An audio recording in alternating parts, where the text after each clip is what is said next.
టుక్ ఆట ఇంకెన్ని రోజులు నితీష్? ఐపీఎల్ 2024లో emerging player of the year award గెలుచుకున్న నితీష్ కుమార్ రెడ్డి 2025లో అదే స్థాయిలో కొనసాగుతాడని ఎవరైనా ఊహిస్తారు. కానీ ఈ సీజన్లో అతను చూపిస్తున్న ఆట తీరు చూస్తుంటే ఫ్యాన్స్కు అసలు నచ్చడం లేదు.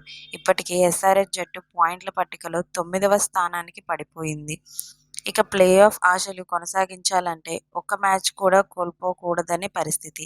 ఇలాంటి టైంలో టీంలో ఒక కీలక ఆటగాడు నిరాశపరిచితే విమర్శలు తప్పవు. అతని ఇన్నింగ్స్లు మ్యాచ్ల ఫలితాలపై ప్రభావం చూపలేకపోతున్నాయి.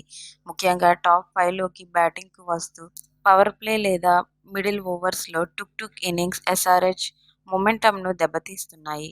ఈ రకమైన ఆటతీరుతో గతంలో ఎస్ఆర్హెచ్లో ఆడిన సమద్, విజయ్ శంకర్లను గుర్తు చేస్తున్నాడు అనే కమెంట్స్ అభిమానుల నుంచి వస్తున్నాయి.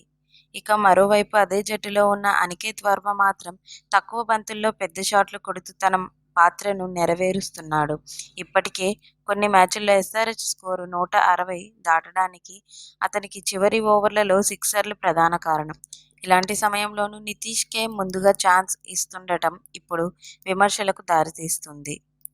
ఆ మధ్య గాయంలో లాంగ్ బ్రేక్ తీసుకోవడం వల్ల కూడా అతను ఒత్తిడిలో ఆడుతున్నట్లు కనిపిస్తుంది.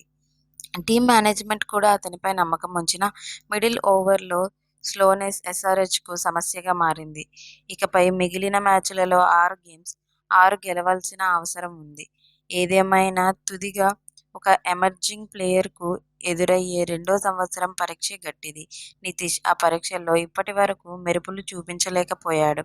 కానీ ఆ టాలెంట్ నెగ్లెక్ట్ చేయలేం. ప్రస్తుతం అతను కావాల్సింది గేమ్ టైం కాదు, గేమ్ ఇంటెన్సిటీ. మరి నితీష్ ఎప్పుడు ఫామ్లోకి వస్తాడో చూడాలి. మీకు మా వీడియోస్ కనుక నచ్చినట్లయితే ఇలాంటి మరెన్నో విషయాలు తెలుసుకోవాలనుకుంటే డూ సబ్స్క్రైబ్ టు సమాజం ముచ్చట్లు.